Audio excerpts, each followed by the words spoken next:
It's amazing how wide your world can open up when you learn another person's language, or you invite them into yours. This very premise lies at the heart of A Sign of Affection by Morishita. It's a sweet and heartwarming shoujo manga about overcoming language barriers and communication as a means for human connection. It centers around two main characters, Yuki, a deaf college student who's into fashion, and Itsuomi, a globetrotter who knows a lot of languages except for sign language. Yuki is used to communicating through sign language and text, so one day when a foreigner asks for directions, she panics. Luckily, Itsuomi notices and swoops in to her rescue. Yuki thanks him afterwards, and the two of them realize that they both go to the same college and share a mutual friend. Their relationship starts to blossom from there, but can they learn how to communicate their growing feelings for each other?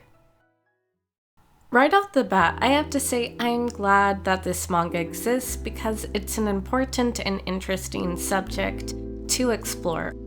Off the top of my head, the only other manga series I can think of that feature a deaf protagonist are A Silent Voice and Gangsta. Granted though, A Silent Voice deals with much heavier themes, and Gangsta is more of a speculative mafia thriller. So this is actually the first contemporary fluff romance I've seen between a hearing and a non-hearing couple within manga.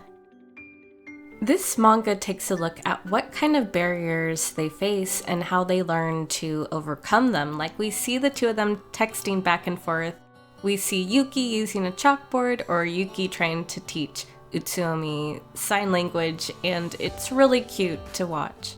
I also think it's neat the mangaka consults on her use of sign language so that it's as accurate as possible, and the manga includes little facts about Japanese sign language, like for instance that it uses a completely different grammar system than written or spoken Japanese.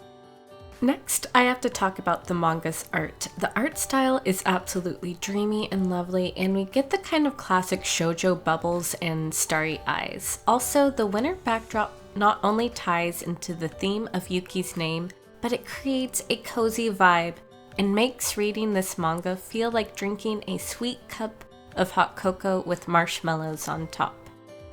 One small little detail I also do appreciate is that Yuki wears different everyday clothes that reflect her personality.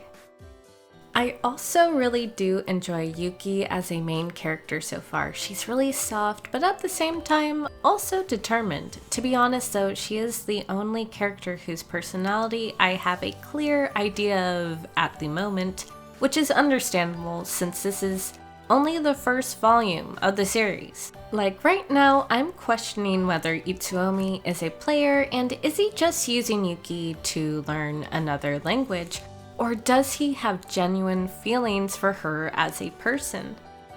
We're also introduced to Yuki's friend group, who seem really supportive and protective of her, and I want to learn more about them, and I especially want to find out more about Itsuomi's friend Shin, because he gives me serious Uta from Tokyo Ghoul vibes, and it was love at first sight for me.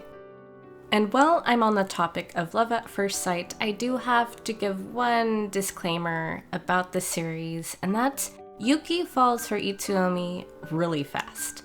This might seem unrealistic or put some people off.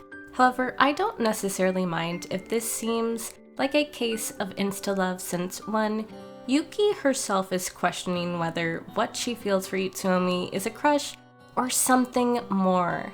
2, Itsuomi himself seems like a spontaneous person, so jumping into a relationship doesn't seem out of character for him. And 3, the primary conflict isn't how they start dating, but rather how they learn to communicate and where the relationship will go from there. Overall though, if you're looking for a wholesome romance and a serotonin boost, this one really hits the spot, and I can't wait to read more of it.